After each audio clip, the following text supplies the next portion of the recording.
Pag nagdadrive ako mag-isa, nag-i-enjoy akong kumanta ng walang hiya-hiya. Kasi walang nakakarinig eh.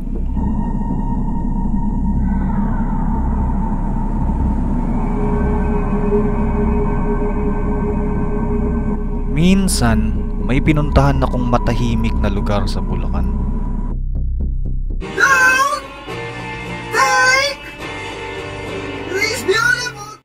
Uminto muna ako kung saan habang naghihintay ng reply.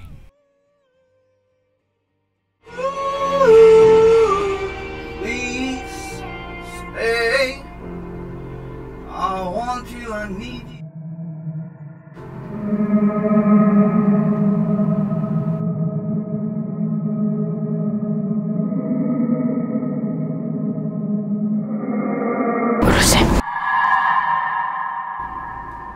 Merong nagsalita na parang nakadikit sa tenga ko. Pero wala akong nakita. Hindi ko rin naman naintindihan. Umalis na lang ako agad dun.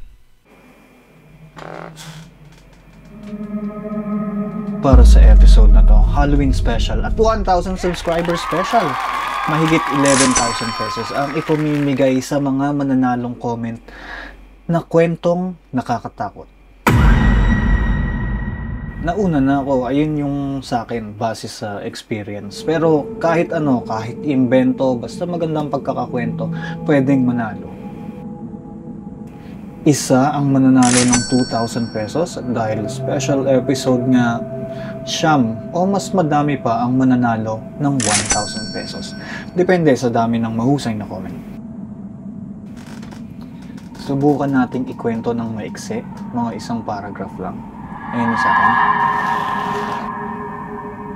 O kaya katulad ng subreddit na to, 2-sentence horror. Ito.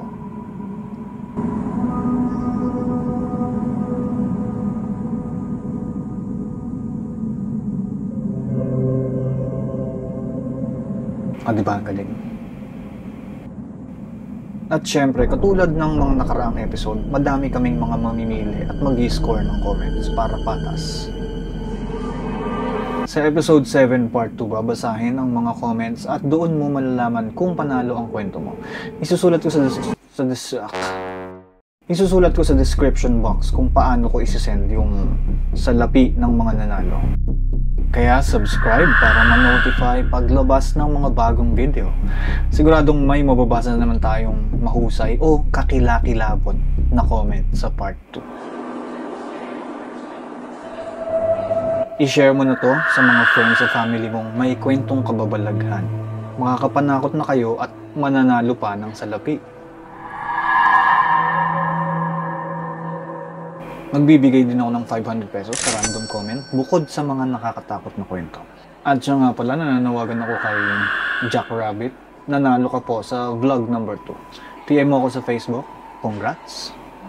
At para sa pinakaunang hate comment ng Lando YouTube channel, maraming salamat. Pinapanood mo ng buo at nagko-comment ka sa iba't ibang video. May 1,000 ka sa akin, PM mo lang ako sa Facebook.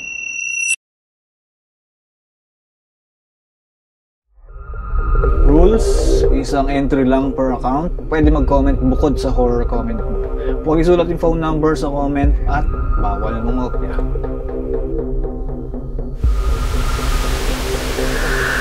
Kung sakaling lumabas na yung part 2 pero ngayon mo lang napanood to, isulat mo pa rin ang kwento mo o kaya mangilabot ka sa kwento ng iba sa comments.